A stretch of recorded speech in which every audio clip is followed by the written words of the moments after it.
Shalom. First and foremost, I want to give all glory, honor, and praises to Yahweh, Bahashem, Yahweh Shai. Double honors to the apostle elders, a great millstone who rule well. And salutations to all you brothers out there who are pushing this word and love, truth, sincerity, and humility. Once again, it's the brother Shathi from the Chicago camp coming back to you with what I hope is another quick and edifying sit down. And as you can see on RT America, the title speaks for itself. It says Navy pilots keep seeing UFOs. And this is something that is starting to become more and more prevalent, not only in your alternative media outlets, but in your mainstream media outlets of different people, not just your Joe Six-Pack person, but now we're talking about there are lots of government officials and people who work for different branches of the military who are giving their first hand testimony confessions of seeing UFOs, which we really know are IFOs. These are the chariots of Yahweh Ba'ashem Yahweh Shai that are soon going to make their appearance on this earth again in a very grand and majestic and glorious way to deliver the Israelites from captivity. The thing is, bad Uncle Esau also knows this as well. And if you think that this is such a joke and a stretch to the imagination, you have to ask yourself, why would the government spend multi-billions of dollars to open up a Star Wars program?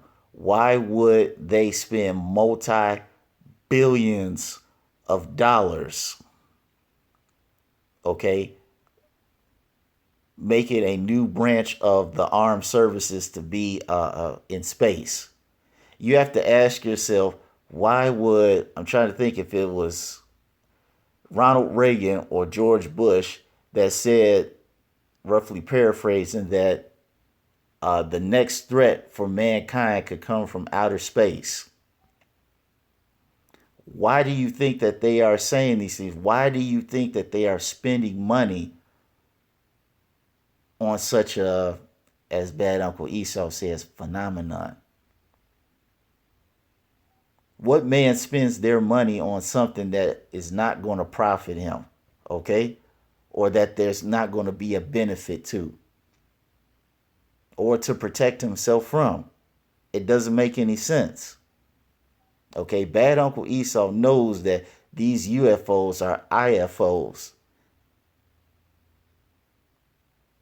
And he knows that they're coming back to the earth to deliver Yahweh Ba'ashem Yahweh Shai's elect and the elite of the elect chosen people of Israel. So without further ado, I'm going to play this short 4-minute something clip, give some precepts, and close it on out. Okay, now this is a story that for some may be a little hard to believe. Hear me out. U.S. Navy pilots are spotting UFOs flying across the sky at hypersonic speeds. This is the United States Navy reported this, and it's a story first reported by the New York Times. It has sparked a lot of interest and attention, so I had to get asked my questions. Of course, I bring in our top RT correspondent, John Huddy, who joins us live and now with more on this seemingly out of the world story. Okay, John, are there little green men Martians walking the earth right now? I hope not. Okay, let me make it this to be a little bit. I hope not. Well, I hope so too, but let me make it a little bit more professional. Is this really fact, or is this science fiction? Well, it's a fact that U.S. Navy pilots reported seeing strange objects almost daily between 2014 and 2015 off the east coast of the United States, in particular off the coast of Virginia and here in Florida. They say these objects were at both high altitude levels, such as 30,000 feet, and sea level. And by the way, UFO can be anything that can't readily be or be explained. Something that is seen, but there's no explanation or there's nothing anything to, definitively describe that. But going back to this story, in one incident, an F-18 Super Hornet pilot said that he almost slammed into one of the objects, which he described as almost kind of sphere-like. And in that case, an official report was filed. And one of the pilots, Lieutenant Ryan Graves, who spoke to the Times about it, said the object he encountered was flying at, he said, hypersonic speeds. So that's in excess of 3,800 miles per hour. He said it had no visible engine or exhaust plumes, and that it was doing impossible maneuvers such as sudden stops and instantaneous turns, things that really modern aircraft, even our top fighter planes and fighter jets, are really unable to do. Along with, he says, staying airborne for anywhere from 12 to 13 hours. Our stealth jets, as incredibly advanced as they are, still have to refuel. So this is pretty incredible. And Lieutenant Graves reportedly said he thought that maybe at first they could be, commercial drones or something of that nature. But, really at this point, it remains unclear. And the pilots, while excited in one of the videos from the Navy that was released, did not say the objects were extraterrestrial. But neither Lieutenant Graves nor the three other pilots, apparently interviewed by the Times, wanted to speculate about exactly what they saw, Scotty. Well, of course, no one wants to speculate about what they saw if they're a U.S. Navy man. That being said, are there any reasonable explanations for this other than those little green men just toying with U.S. Navy fighter jets? Well, yeah, and scientists, look, this isn't the first time that pilots, whether it be commercial pilots or naval pilots, have said they've seen unidentified objects, flying objects, UFOs, in the sky. But scientists have often said that it could be something related to, the weather, such as like atmospheric effects, reflections, some kind of weather phenomenon, possibly bugs in the flight input code of these jets or display systems, basically something, earthly rather than extraterrestrial. But again, in this case, these are U.S. Navy pilots making these reports that are being investigated by the Pentagon and certainly has got the attention of the DoD, Department of Defense. They're not coming from, some yahoo in his backyard saying that there's a flying saucer spinning overhead and that they're about to be abducted by aliens. So it's definitely something that has people's attention and is certainly, if anything, intriguing, Scotty. It's very intriguing. And like you point out, this is coming for the United States Navy, so this isn't a joke. They're actually trying to identify it. And we don't know the drones, people there on the beach that have created their own sort of flying mechanisms. That being said, I know I brought in the right guy to find us some answers. Thank you so much for joining us, John. You're welcome. All right. As she said before, these aren't just your everyday people. These are very credible people who worked within the different branches of the military and the armed forces. And as I said before, this information and these firsthand testimonies are starting to become so prevalent that, as you've seen during the interview, she's making a mockery of it. This is an alien invasion and little green men. Okay, this is a tactic of what bad Uncle Esau does.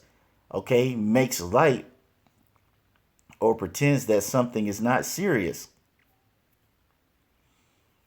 Because they can't have this information getting out, even though it's too late. All right, they don't want these people's testimony coming out.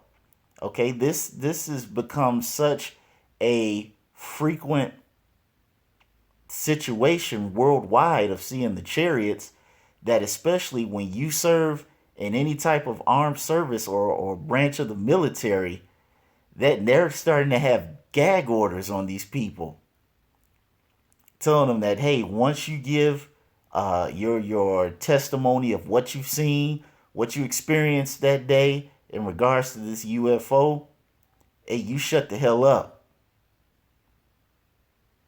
You don't say nothing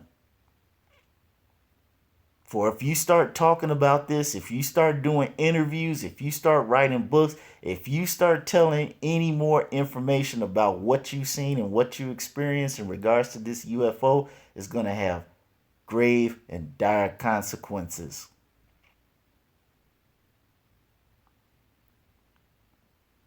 Because as I said before, bad Uncle Esau knows that these are the chariots, these are the spaceships of Yahweh Ba'ashem Yahweh Shai.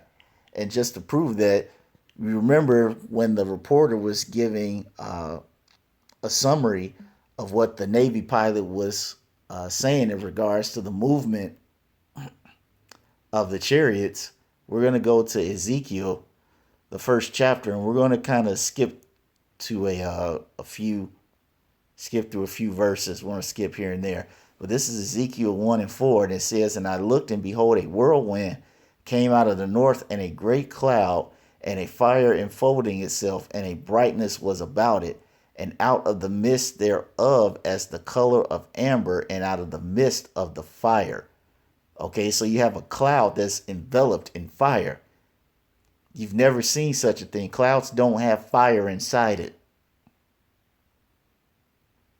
Okay, and it says, "Also out of the midst thereof came the likeness of four living creatures, and this was their appearance. They had the likeness of a man." Now these are smaller spaceships coming out of a bigger spaceship. And I'm going to skip down to where it starts talking about the movement. Because you remember, as I said before, the reporter gave a brief summary of the testimony of the Navy pilots when he said that the way that they moved was impossible. Impossible. That the technology that they have right now, it's impossible for them to mimic the movement of basically turning without turning, stopping on the drop of a dime, and moving at hypersonic speeds. So let's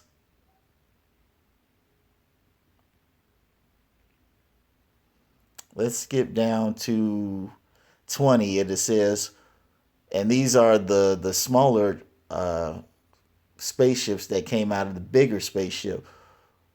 "Whithersoever the spirit was to go, they went. Thither was the spirit to go. And the wheels were lifted up over against them, for the spirit of the living creatures was in the wheels. When those went, these went. And when those stood, these stood. And when those were lifted up from the earth, the wheels were lifted up over against them, for the spirit of the living creature was in the wheels." All right.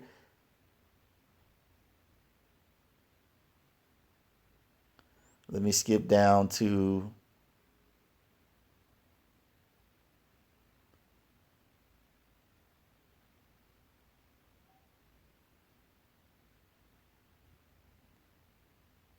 let me see.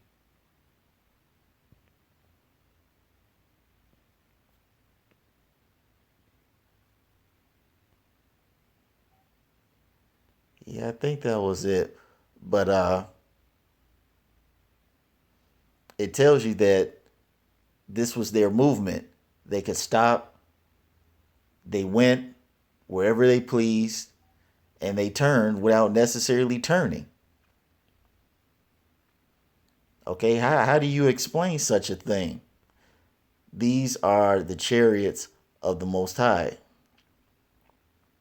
And to prove that, there was another precept in, I want to say it's Numbers.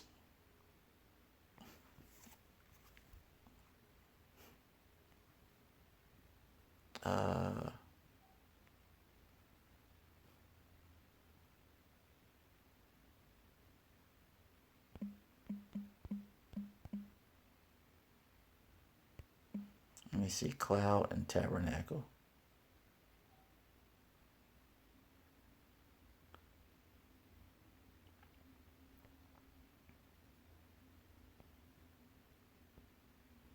It could be Numbers 9 and 15.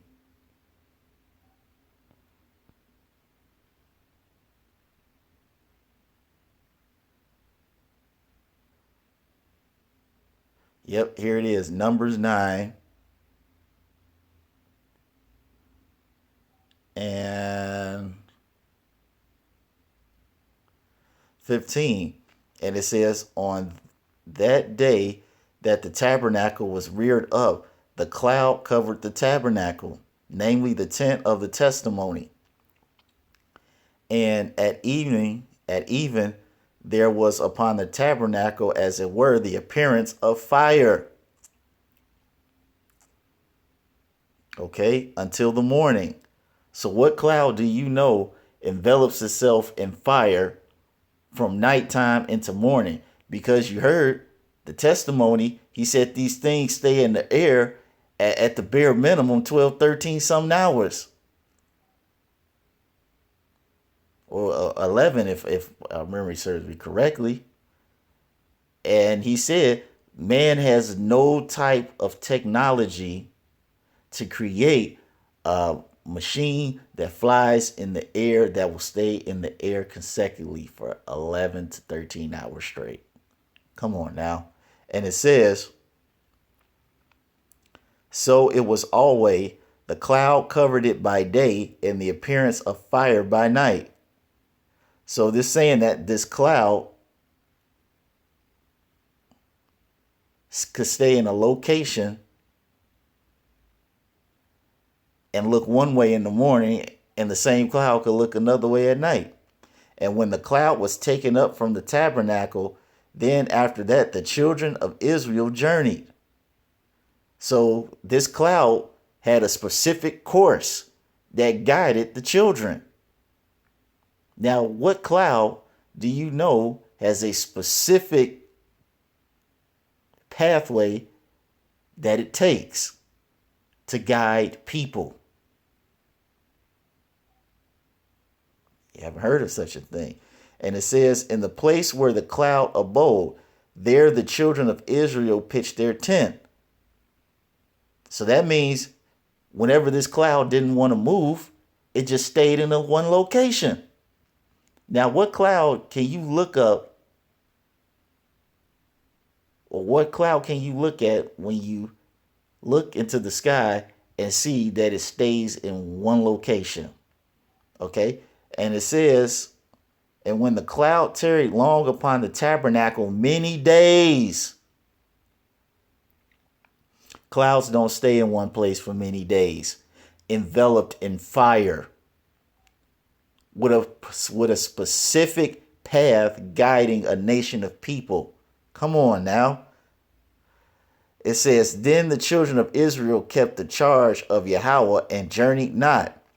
And it was when the cloud was a few days upon the tabernacle, according to the commandment of Yahweh, they abode in their tents, and according to the commandment of Yahweh, they journeyed.